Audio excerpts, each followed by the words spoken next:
Luar biasa Pak Onet teu nyangka gila ilmuna benernya pada ternyangka orangnya ternyangka cang saya kalau ini mau nanya yang buzzer tadi boleh yang buzzer tadi masalah buzzer nih takut biar teman-teman juga paham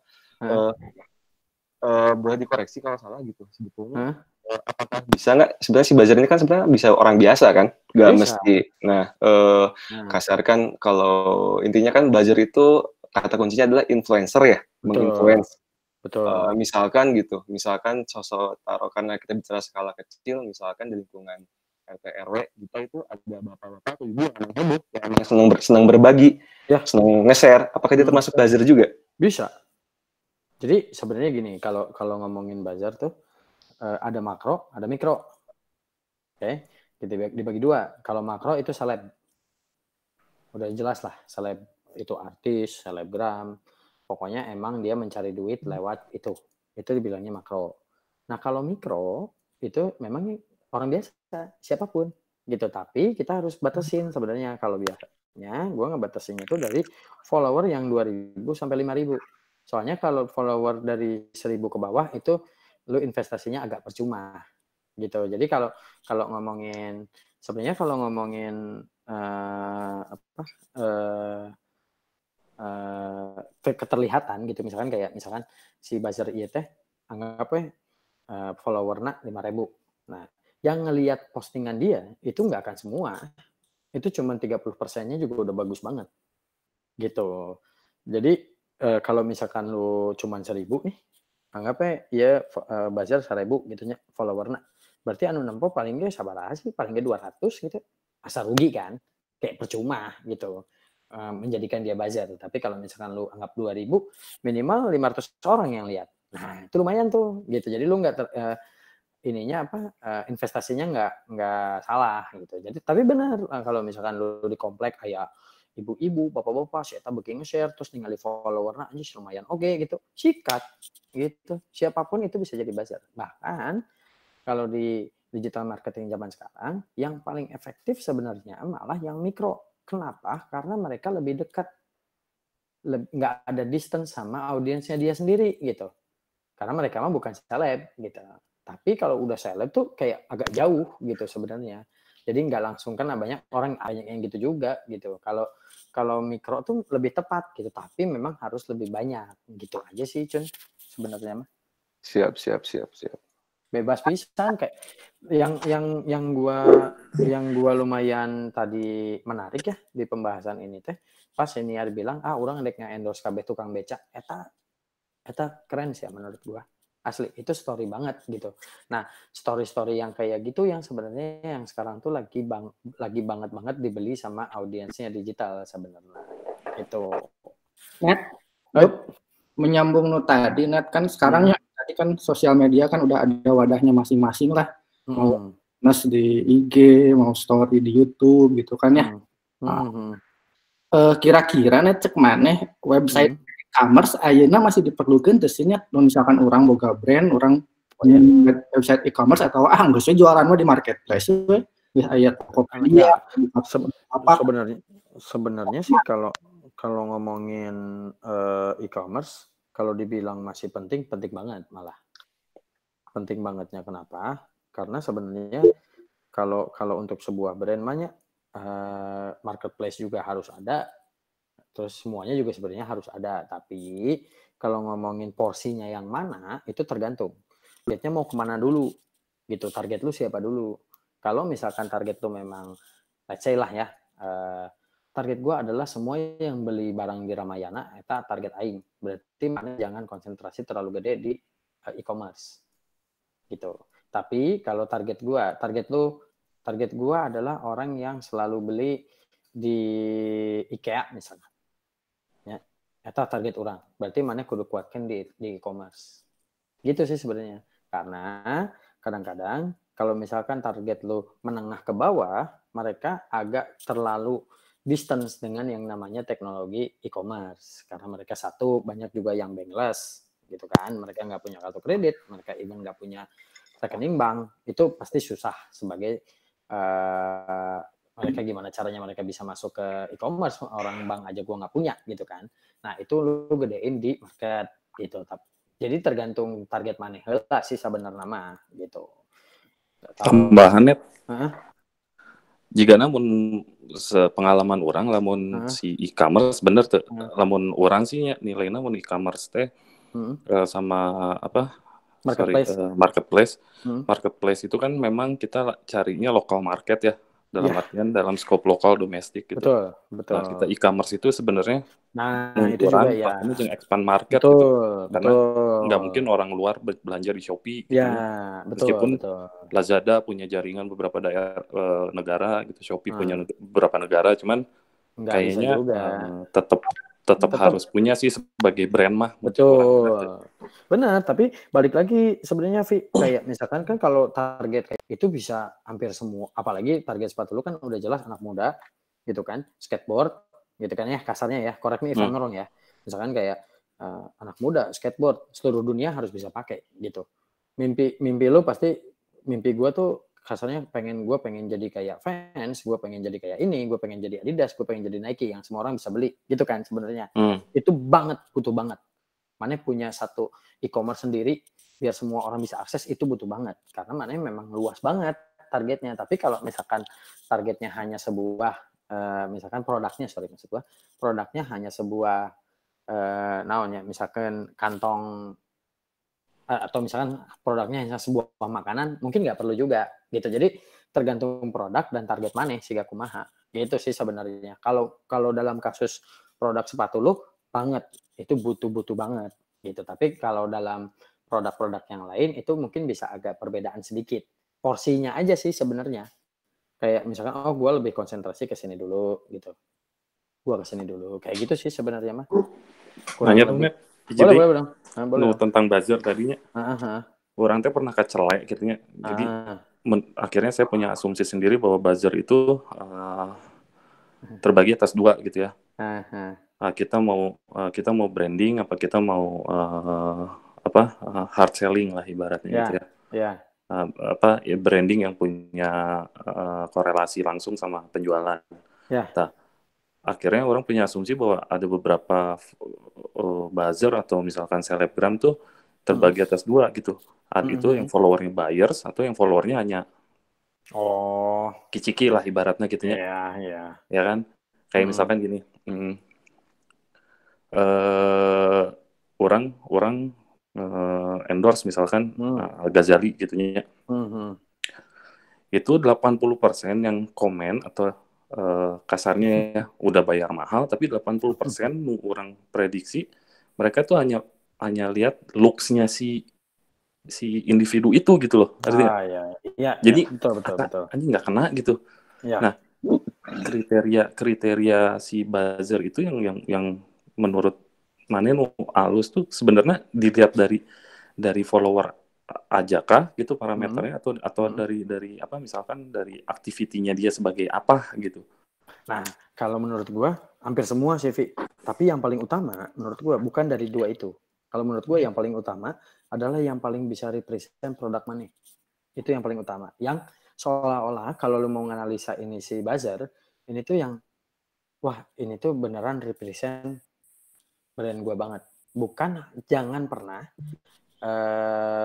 menunjuk sebuah buzzer hanya karena dia terkenal. Jangan sampai, soalnya itu nanti backfire.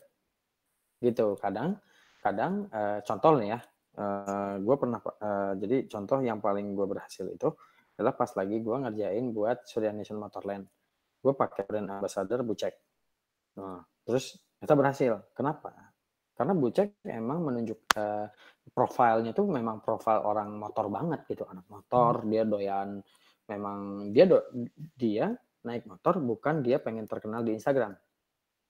Dia naik motor emang dia begini naik motor gitu, bikin kasih eta kayak touring ke Eropa naik motor sendiri apa segala macam gitu. Terus ada Habibie juga sama gitu. Nah itu memang gua cari yang based on dia memang cinta banget sama motornya gitu. Nah mungkin yang lu cari juga harus kayak gitu dulu, dia cinta nggak sih sama scene yang lu tap in, kayak misalkan gua harus cari buzzer berarti emang yang cinta banget sama skateboard, yang cinta banget sama youth, ya maksudnya lifestyle anak muda gitu, terus sama yang cinta banget sama sepatu Gitu. Kalau menurut gue itu dulu sih. Itu dulu, terus learningnya kalau udah ketahuan baru tinggal nanti dicari, oh kira-kira yang followernya mau segimana ya, gitu. Karena kadang-kadang juga belum ya centang tuh berhasil. Oke, memang secara penjualan misalkan mana boga duit loba ya, terus anjing ku aing endorse we si ya gitu misalkan si saya eta teh anu main di acara Facebooker teh saya sih eta Raffi Ahmad misalkan gitu. Wah, aing endorse Raffi Ahmad. Oke, secara penjualan, secara awareness mungkin gede. Tapi kalau dibalikin ke brand personality, dia dapat nggak? Nah, mana sebagai owner pasti kan jadi rada gelehnya anjing. Nah, si eta mah sebenarnya teh cocok sih. Nah, sebenarnya itu aja sih gitu. Nah, porsi antara si buzzer ini bisa membawakan brand personality lo dengan porsi dia membawa audiens yang banyak, nah itunya harus seimbang sebenarnya gitu. Siap. Gitu sih. Meren ya. Sorry inilah ya. Tanya sedikit ya. Itu mungkin si buzzer itu sendiri bisa double acting sebagai si brand ambassador nggak kira-kira? Oh tentu. Kayak misalkan kayak di Nike kan, dia ada Air Jordan, terus misalkan fans itu ada Steve Caballero gitu kan, itu brand ambassador ya, yang sampai sekarang juga mereka udah jadi kayak signature series gitu loh. Ya sebenarnya ini Ndra, kalau misalkan ngomongin buzzer sama brand ambassador pasti beda. Jadi bedanya kenapa? Kalau brand ambassador itu udah jelas buzzer. Tapi kalau buzzer itu belum tentu brand ambassador. Itu mah pasti gitu. Jadi kayak kalau brand ambassador mah contoh lah ya, apa yang dilakukan sama Adidas di Indonesia dengan Bambang Pamungkas gitu. Nah, si Bambang Pamungkas itu brand ambassador di Indonesia gitu. Dia dikasih semua pokoknya setiap event dia harus datang. Nah, kalau brand ambassador itu di kontraknya biasanya 1 tahun full. 1 tahun full dikontrak, terus dia harus mendatangi berapa ratus acara, plus misalkan setiap minggu dia harus posting 3 gitu. Tapi kalau buzzer itu bisa cuman sekali doang, kayak misalkan gue pengen bikin campaign si Alfi misalkan ngeluarin sepatu baru nih gitu, sepatu jenisnya running shoes baru, oke, gue endorse buzzer 30 orang. Nah itu cuma sekali doang, sekali posting misalkan dia dalam 1 hari 30 sekaligus dar, meskipun enggak beli putus gitu. Tapi kalau brand ambassador udah jelas dia pasti buzzer juga gitu. Oke. Ngerti. Thank you. Net. Yuk. Iya, kan tadinya ya kan banyaknya penjelasan manehnya. Tapi karena di awal sampai sekarang kan banyak bahasan teh ketinggalinnya tuh di bisnis to consumer-nya netnya. Nah, kan sementara kan di dia ada beberapa orang anu sifatnya bisnis to bisnis lah, misalkan ya lagi orangnya sama ya 70% produk orang dikonsumsinya bisnis to bisnisnya, terus kayak Pak Udin di konsultan pemetaan pastilah ya bisnis to bisnisnya. MIT kan konsultan IT. Nah, eta perlakuan si digital marketingnya sih kumaha sih Net? Sarua atau beda sih? Rada beda. Rada bedanya kieu, lamun misalkan orang pernahnya, ini gua kasih contoh kasus ya. Nah, kasih contoh kasus, gua pernah megang satu perusahaan, dia ternyata penyuplai bahkan memproduksi bahan rayon sadunia paling gede ternyata di Indonesia karena APR, Asia Pacific Rayon. Nah, yang ngebedain sebenarnya gini, kalau misalkan maneh gitu ya nih, kan itu bisnis to bisnis. Nah, ini sama nih sama dia juga bisnis to bisnis. Dia pengen nge-cater semua orang tuh gimana sih dia nangkep bisnis, misalkan Uniqlo ngarah gabung yang si eta, Zara ngarah gabung yang si eta, semua yang pakai rayon tuh harus pakai dia gitu, kasarnya seperti itu. Nah, dia bikin opininya kayak gimana, dia sesimpel memperkenalkan bahan rayon ke audiens. Jadi yang diperkenalkan adalah bukan produknya tapi bahannya gitu, bahan rayon. Nah, dengan asumsi lamun jelema geus kabehnya kehebatan si rayon, jelema pasti neangan baju anu aya rayonna. Nah, dengan semakin banyak orang yang membeli rayon, baju dengan ada rayon otomatis eta lebih benghar. Nah, jadi yang dia perkenalkan adalah bukan sebuah produknya, bukan bisnisnya, tapi rayon tuh apa. Nah, misalkan ayeuna kan di produk mana adalah sebuah jersey gitu ya, misalkan jersey maneh itu punya USP-nya apa? Itu yang maneh harus jual ke audiens, bukan merek manehnya. Misalkan maneh ngomongnya speed jersey misalkan ya, tapi anu maneh jelaskeun lain speed jersey, anu maneh jelaskeun speed jersey itu bikin apa aja, kehebatan speed jersey dalam bikin sebuah produk gitu. Tapi lu nggak bilang produknya bisa lu beli, nggak perlu. Tapi semakin banyak orang yang pengen punya baju dari speed jersey, semakin banyak juga pebisnis yang lain yang dapat demand lebih banyak. Sebenarnya itu memang nggak langsung hubungannya gitu. Tapi yang maneh perkenalkan adalah prosesnya. Misalkan di speed jersey mah beda ejeng konveksi lain. Urang mah makena mesinna anu, itu yang lu perkenalkan. Mesin ini tuh bisa bikin baju seenak apa. Lebih enak daripada yang mana gitu. Misalkan terus di speed jersey mah aing make benang ieu, misalkan benang kusut anjing. Pokoknya benang nu lurus gitu. Nah, itu yang lu perkenalkan sebenarnya. Kurang lebih seperti itu sih. Paham, Net. Jadi lain ka brand perusahaan atau brand produknya. Bukan, kalau yang bisnis brand perusahaan pun kudu diangkat, Net. Kudu, ngapain? Udah biarin aja. Bikin orang ketergantungan dengan apa yang lu hasilkan. Oke. Kurang lebih seperti itu sih. Kayak misalkan Pak Udin nih. Pak Udin punya kalau pemetaan Pak Udin mah pakai software anu batur mah sa Bandung itu yang diperkenalkan gitu. Jadi mun pakai software ieu teh edan ya pemetaan bakal tepat banget gitu kan. Terus tapi kan orang kan B2B tuh, Net. Ya. Enggak apa-apa. Udahnya audiensnya siapa gitu. Kenapa? Maaf. Yang dikejarnya audiensnya gimana gitu. Masalah kan jelema lagi saeutik ke. Nah, sebenarnya tidak terus terbatasnya teh kan kalau misalkan saya cuma nembak si decision maker teh hese gitu. Benar, makanya biasanya memang nggak langsung sih Din, tapi kalau awareness-nya udah gede banget ya, si decision maker ini kan pasti juga ngelihat audiens ya gitu. Misalkan ternyata si Gakia misalkan kalau audiens mana mah kan geus jelasnya kabeh anu beuki pemetaan we gitu. Nah, semakin yang anu kabeh nu geus beuki pemetaan ieu terinjek dengan perusahaan maneh yang menggunakan USP yang lu keluarin, otomatis si business decision juga menurut gue bakal tertarik ke situ sih. Tapi memang jangkanya lama sih kayaknya.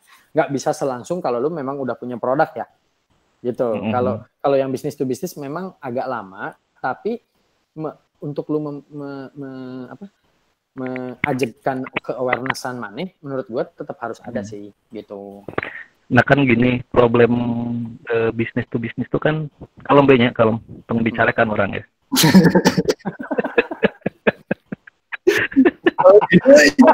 Iya, orang nyambung ya.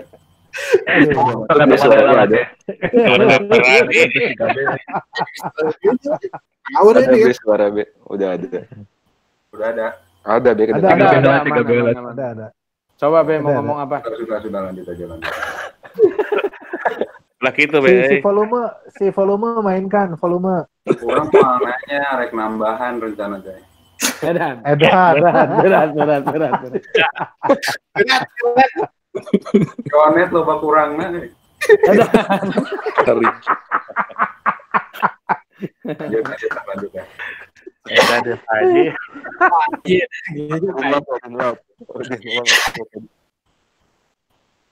Si Udin lah aja cenah rek nanya bieu. Itu lanjut.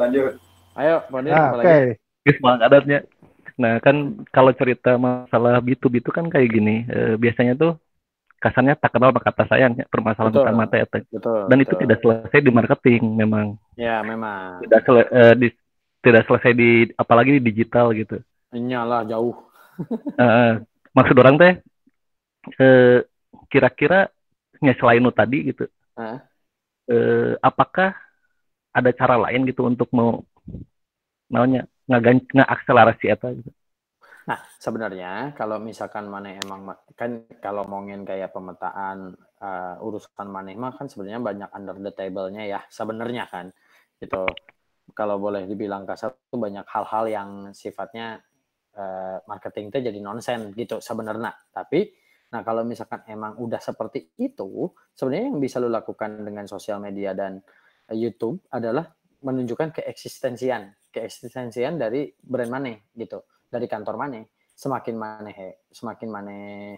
Jadi mana mempergunakan sosial media dan sosial media itu bukan sebagai lu mempromosikan produk lo, tapi sebagai penunjukan keeksistensian produk lo.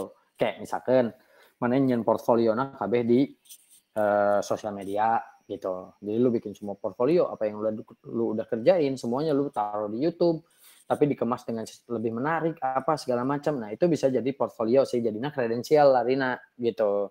Mungkin kalau di bidang kayak Udin gitu yang bisa dilakukan, maksudnya peran sosial media itu jadinya seperti itu. Jadi penunjukan eksistensi gitu. Jadi kayak gengnya terlihat lebih kompeten gitu dibandingin yang lain yang sifatnya cuman kalau misalkan mau presentasi itu saya mau kertas lah, kabeh di print naon, kan lu bisa sekedar bikinin video liatin di YouTube, lebih gampang gitu. Kayak misalkan lu bisa ngeliatin kredensial lewat WhatsApp, nih liatin WhatsApp kredensial lu gitu. Sedang bari jeung ujungnya ditambahan, Pak, Bapak nomor rekening sabaraha gitu. Nah, eta beda gitu. Tapi lu bisa menggunakannya dengan cara seperti itu gitu lah menurut orangnya, karena lamun benar juga gitu kalau apa yang dialami Udin dalam dia mempromosiin si kantornya memang agak beda nih dengan yang lain. Iya, soalnya semua lewat procurement bisa. Nah, tapi si procurement itu kan pasti kan ada kasarnya ya gitu, si manajer projectnya lah yang lu bisa kasih tahu kalau gue tuh punya Instagram ini, gue punya ini, at least dengan kayak gitu mungkin dia jadi lebih ngerasa lu lebih kompeten aja sih. Mungkin itu doang sih yang kalau di jadi bisnis, memang baru sampai tahap itu tuh gitu. Baru ke branding, belum bisa ke dealing gitunya. Belum, soalnya pertama hese orang teh yakin manya procurement aku mana yang di dadat konten anjing. Udah mau ngaruh. Anggar ujung nama minta tiket ke Disneyland. Nyata gitu, oke sih. Cuman ya seperti itulah memang. Ya kasarnya gitu ya, gue mau ngomongnya kasarnya gitu.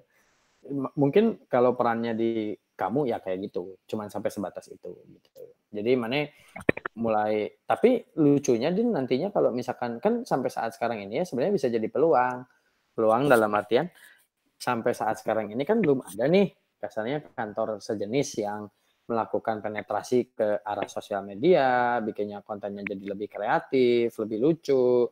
Terus mana yang mungkin bisa punya sebuah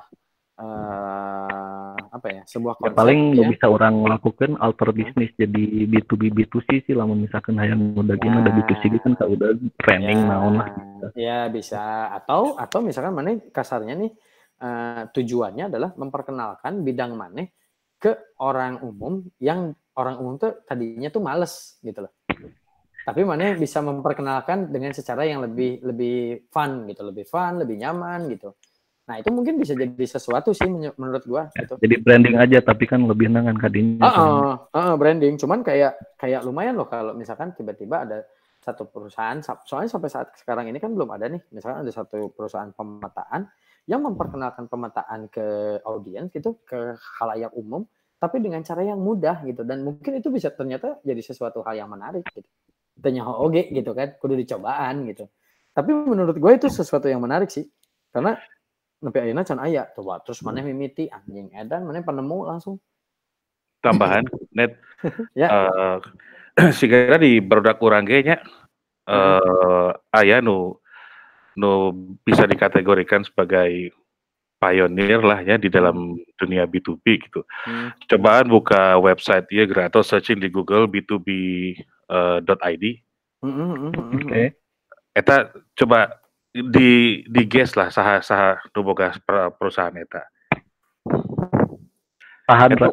Eta perusahaan Siura. Oh, Siura. Okay. Jadi si b2b.id tanya lamun misalkan ayeuna marane buka lah eta website eta. Jadi lebih ke marketplace di bidang sektor energi gitu. Okay. Jadi manena memfasilitasi antara bisnis to bisnis misalkan. Jadi bantuan ngajualan produk-produknya dan memperkenalkan antara si bisnis dengan bisnis lain. Tapi koridornya itu masih di sektor energi gitu.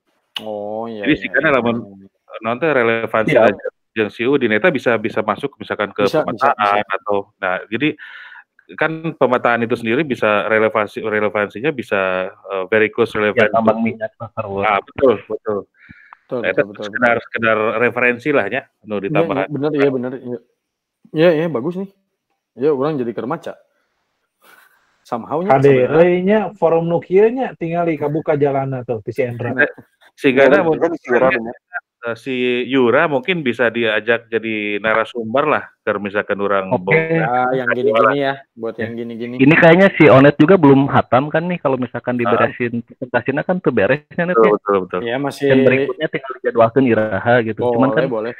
Soalnya kalau komunitas ini kan saya pengennya lebih gede gitu.